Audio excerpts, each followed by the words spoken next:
तो हमने previous lecture में क्वेश्चन नंबर 9 तक डिस्कस किया था। आज हम लोग नेक्स्ट ये एक्सरसाइज कंप्लीट करेंगे, क्वेश्चन नंबर 10, 11, 12 एंड 13। तो अब question number 10, for the demand function d is equal to 50 minus 3p minus p square, find the elasticity of demand at p is equal to 5 and number 2 p is equal to 2 and comment on result। Same आपके पास है question number 11। तो हमने already आपको इस तरह का सम बताया हुआ है, तो करना क्या है, solution given d is equal to हमारे पास क्या है 50 minus 3p minus p square. तो सबसे पहला डिफरेंशिएट करेंगे विद रिस्पेक्ट टू p, तो that means dd upon dp is equal to d upon dp of 50 minus 3p minus p square, so therefore dd upon dp।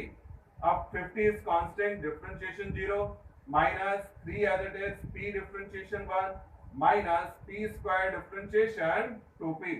तो इसका मतलब dd upon dp minus common ले लेंगे तो क्या रह गया 3 प्लस 2p। तो ये हमने फाइंड आउट कर लिया dd upon dp। We know,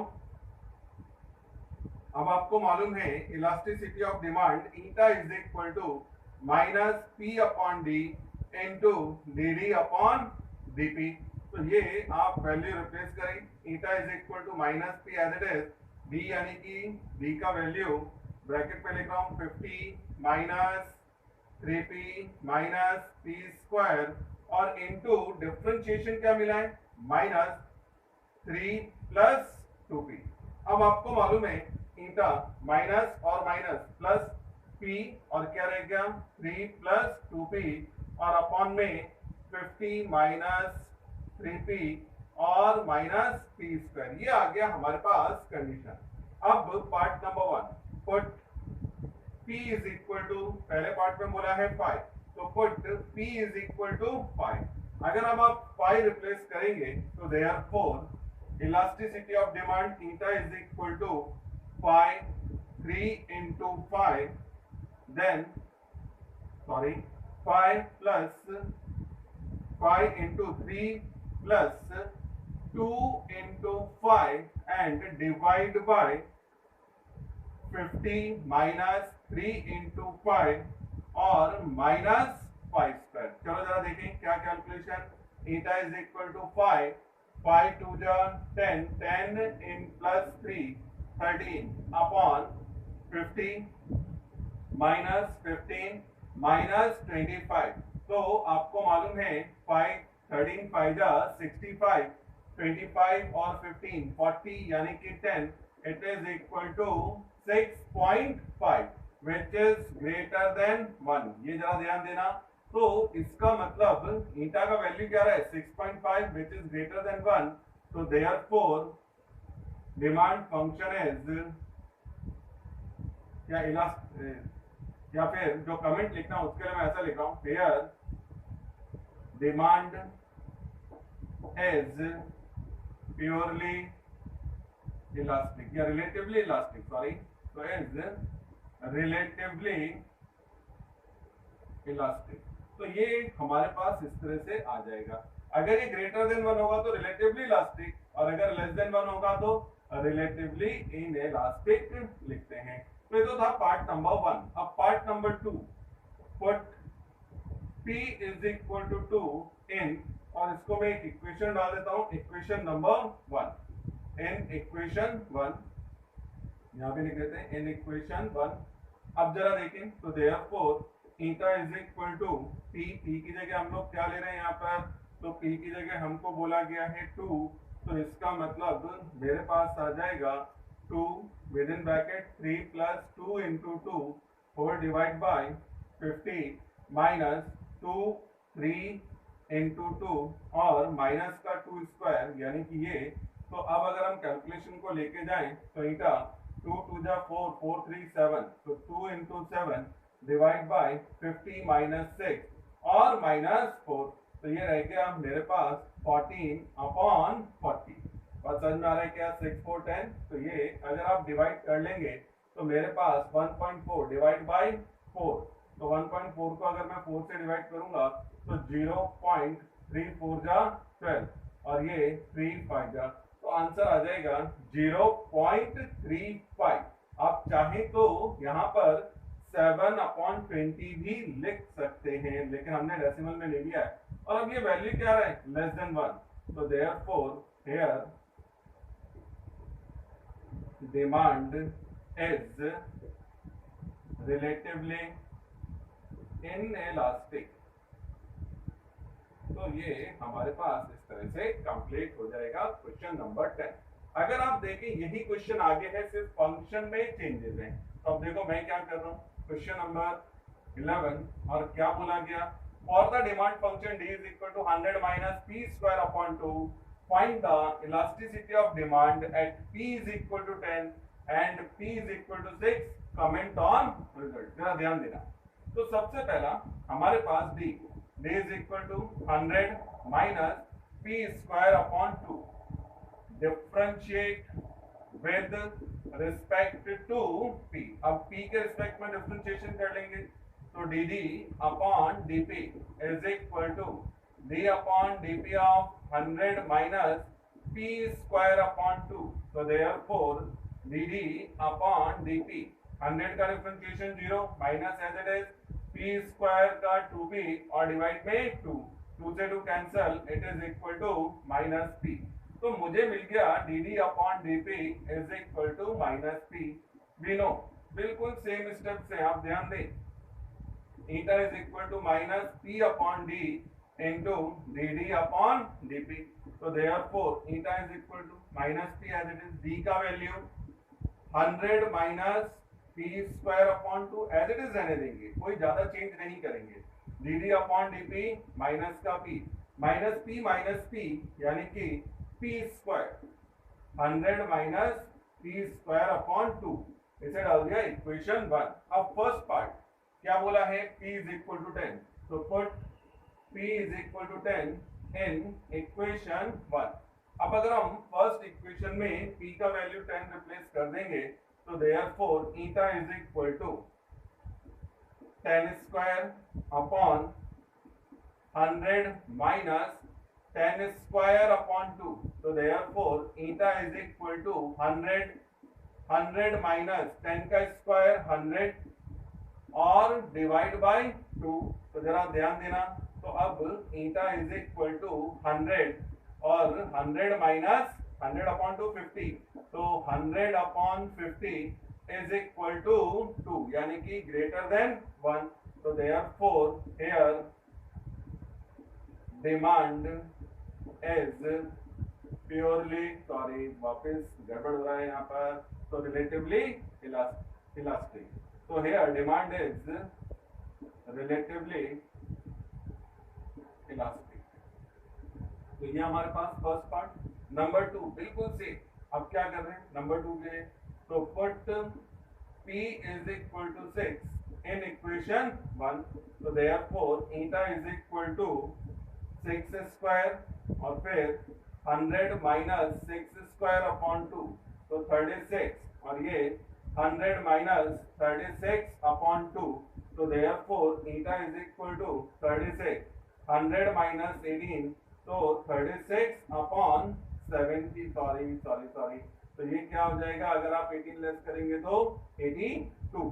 तो eta इज इक्वल टू, हम ज्यादा कैलकुलेशन नहीं करेंगे, अगर हम इसे 2 से कैट करें तो मेरे पास ऊपर आ जाएगा 18 नीचे 41, तो डिनोमिनेटर इज ग्रेटर, तो इसका मतलब लेस देन 1। आप चाहे तो डेसिमल में बदलें, लेकिन कोई फायदा नहीं, बस मुझे चेक करना है लेस देन, तो लेस देन 1 आ रहा है, तो therefore here demand is relatively inelastic. तो ये हमारे पास इस तरह से क्वेश्चन नंबर 10 और 11 आएगा, बिल्कुल सेम स्टेप से, इंपॉर्टेंट हो सकते हैं। तो ये हमारे पास अब नेक्स्ट 2 क्वेश्चंस जो बचे, क्वेश्चन नंबर 12 और 13 बोथ आर वेरी इंपॉर्टेंट, और 13 तो ऐसा समय जो हर बार बोर्ड एग्जाम में कंपलसरी पूछा जा रहा है। तो जरा देखते हैं आगे।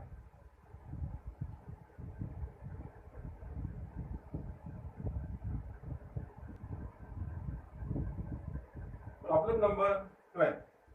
A manufacturing company produces X items at a total cost of rupees 40 plus 2x. Their price is given as P is equal to 120 minus X. एक तो आपको दे रखा है total cost of production rupees 40 plus 2x. Price ये होता है per unit, तो price क्या है? P is equal to 120 minus X. Find the value of X for which revenue is increasing. Number 2, profit is increasing.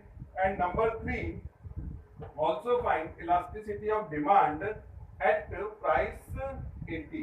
तो आपको तीन information find out करना है. एक्चुअली ये क्वेश्चन का जो पहला दो पार्ट है हमने इंक्रीजिंग डिक्रीजिंग में आपको बताया हुआ है, इसलिए मैंने डायरेक्ट सॉल्यूशन लिखा है. और जरा ध्यान देना, given C is equal to rupees 40 plus 2x, P is equal to 120 minus X. We know revenue R is equal to, ये हमने क्या बताया था, डिमांड इनटू प्राइस. तो ये X into P, R is equal to X, P का value 120 minus X, तो which is R is equal to 120x minus X square. Differentiate with respect to X. अगर आप X के respect में differentiate करेंगे तो dr upon dx, ध्यान देना X के रिस्पेक्ट में डिफरेंशिएशन, इसलिए dr upon dx is equal to d upon dx of 120x minus X square. बिल्कुल सिंपल डिफरेंशिएशन है. dr upon dx is equal to 120 as it is. Differentiation for X 1 minus X square differentiation 2x. So therefore dr upon dx is equal to 120 minus 2x. तो ये आ गया हमारे पास. But if revenue is increasing, तो आपको मालूम है dr upon dx क्या कंसीडर होगा? Greater than 0. तो जरा ध्यान दो, इंक्रीजिंग के लिए ग्रेटर देन 0 और डिक्रीजिंग के लिए लेस देन 0. तो 120 minus 2x is greater than 0. Simple calculation है और आपने कैलकुलेट किया तो आपके पास आ रहा है x is less than 60. So therefore revenue is increasing if x is less than 60. पहला पार्ट. दूसरा, we know profit is equal to, तो मैंने क्या बताया था आपको, रेवेन्यू यानी कि इनकम माइनस कॉस्ट यानी कि खर्चा. तो अगर आप प्रॉफिट लिख रहे हैं तो प्रॉफिट का मतलब क्या है? Revenue minus cost, number 1. लेकिन रेवेन्यू क्या है? x इंटू पी, तो x इंटू पी माइनस सी. अब आप वैल्यू रिप्लेस करके ये एक्सप्रेशन इजीली सॉल्व कर सकते हैं और ऑलरेडी हमने सॉल्व किए हुए हैं. तो ये आ जाएगा profit equal to 118 minus x square minus 40. और आपको याद है ना, मैंने हमेशा क्या कहा है कि प्रॉफिट को हमेशा y कंसीडर कर लो. तो let profit is given by y या फिर fx, जैसा मर्जी आप समझे. तो हमने y ले लिया, तो y is equal to 118x minus x square minus 40. अब अपना इंक्रीजिंग डिक्रीजिंग का स्टेप फॉलो करेंगे. तो differentiate with respect to x, dy upon dx, d upon dx of 118x minus x square minus 40. So therefore dy upon dx 118 as it is. Differentiation for x 1 minus as it is x square differentiation 2x, 40 differentiation 0. So dy upon dx equal to 118 minus 2x. तो ये आ गया. तो if profit is increasing then तो क्या होना चाहिए? dy upon dx is greater than 0. वापस आप लोग सॉल्व कर लो तो आप पहुंच जाओगे x is less than 59. तो profit is increasing if x is less than 59. तो ये बिल्कुल सिंपल, ऑलरेडी हमने जैसा कहा पहले से सॉल्व किया हुआ है फर्स्ट एक्सरसाइज में, तो इसीलिए मैंने इसको डायरेक्ट सॉल्व किया था. अब आ जाओ third part. Actually third part ही मुझे इसमें एक्सप्लेन करना था, जिसके लिए मैंने ये क्वेश्चन लिया, नहीं तो मैं आपके लिए छोड़ सकता था. क्या है? Also find elasticity of demand, और किसके लिए? For price 80. अब we have P is equal to x 120 minus x. तो हम जब भी डिमांड फंक्शन लिखते हैं तो वो कैसा होता है? जरा ध्यान देना, D इज इक्वल टू होता है D या फिर x या फिर P. एक बात और, D और x और Q ये सेम टर्म है, तो ये जरा ध्यान देंगे. तो इसलिए मैंने इसको रीअरेंज किया. कैसा किया? जरा बोर्ड पे ध्यान दो. x को इधर शिफ्ट कर लिया, P को अपोजिट शिफ्ट किया. तो x इक्वल टू हो गया 120 माइनस P, यानी कि x यानी कि D.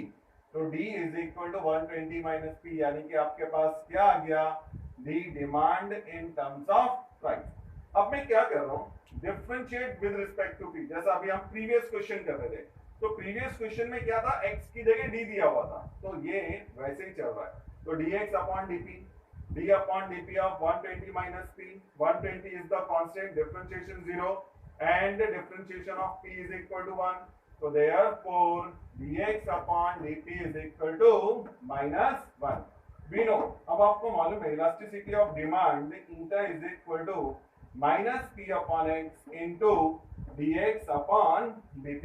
ठीक है, अब वैल्यू रिप्लेस कर लो तो ये आ गया मेरे पास p अपॉन 120 माइनस p. लेकिन आपको किसके लिए बोला गया है? For price ₹18. तो आपने p की जगह 80 रिप्लेस कर दिया. तो अगर आप 80 रिप्लेस कर देंगे तो eta is equal to 80 upon 120 minus 80. तो eta is equal to 80 upon 40. तो इट इज इक्वल टू 2. तो ये आ गया आपके पास इलास्टिसिटी ऑफ डिमांड. तो एक अच्छा क्वेश्चन है जो आपके यहाँ पूछा जा सकता है. तो ये था क्वेश्चन नंबर हमारे पास 12. और अब इसके बाद लास्ट क्वेश्चन नंबर 13.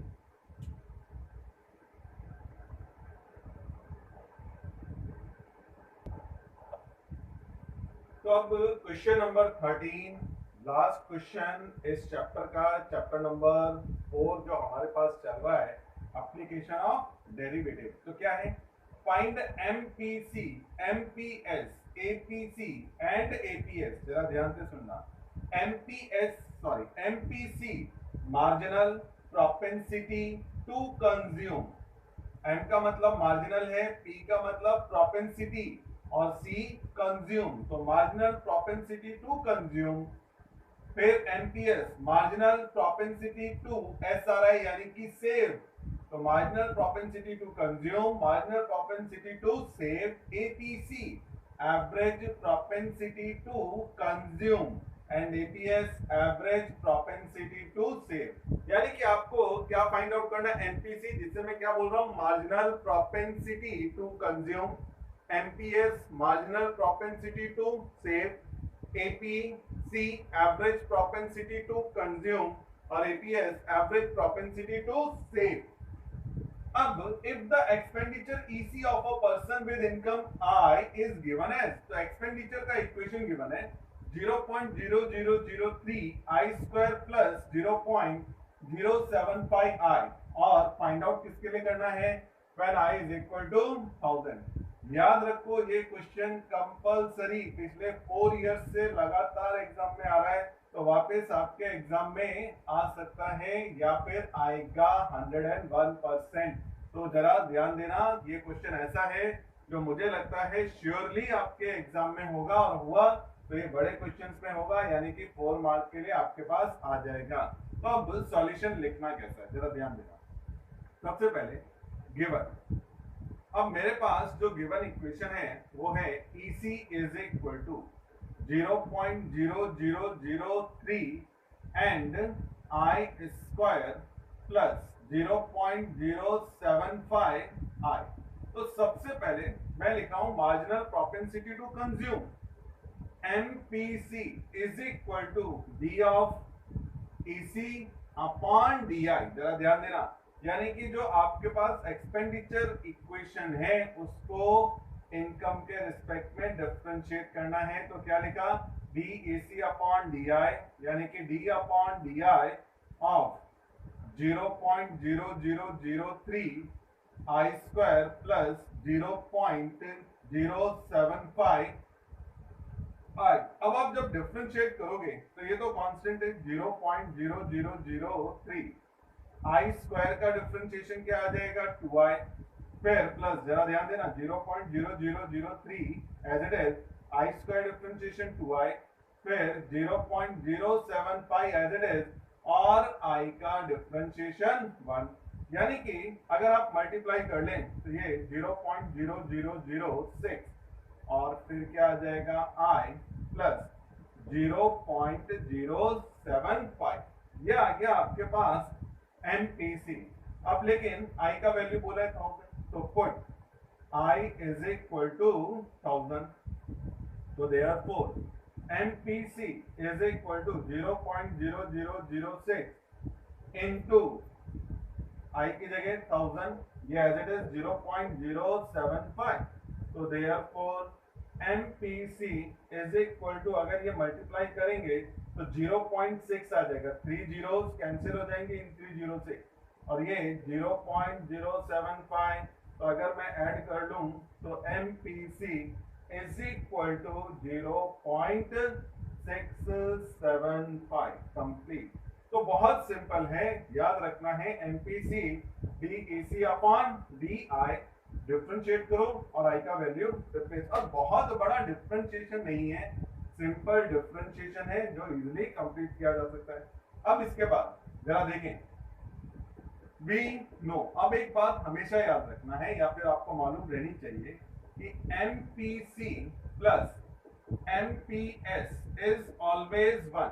तो MPC तो मिल गया है मुझे, MPC का वैल्यू क्या मिला है 0.675। तो ऑलवेज रिमेंबर क्या, MPC plus MPS is equal to 1। तो मैंने MPC का वैल्यू रिप्लेस कर दिया, तो देयरफॉर MPS आ जाएगा। आप तो ये टर्म अपोजिट शिफ्ट कर दो, तो MPS is equal to 1 minus 0.675। तो therefore MPS is equal to 0.325। ये आ गया हमारे पास MPC एंड MPS दोनों कैलकुलेट हो गए। अब APC और APS की बात कर रहे हैं, तो अब जरा ध्यान देना।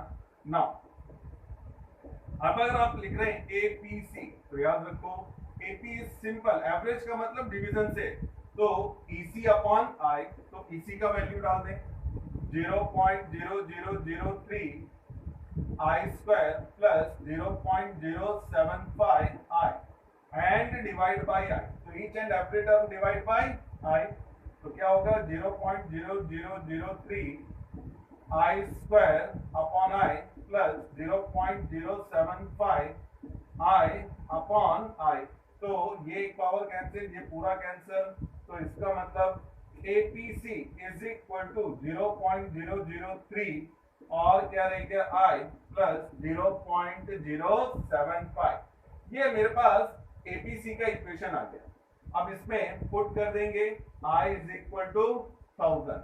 अब अगर आप I का वैल्यू 1000 रिप्लेस कर रहे हैं, तो therefore APC is equal to 0.0003 into 1000, और ये एज इट इज 0.075।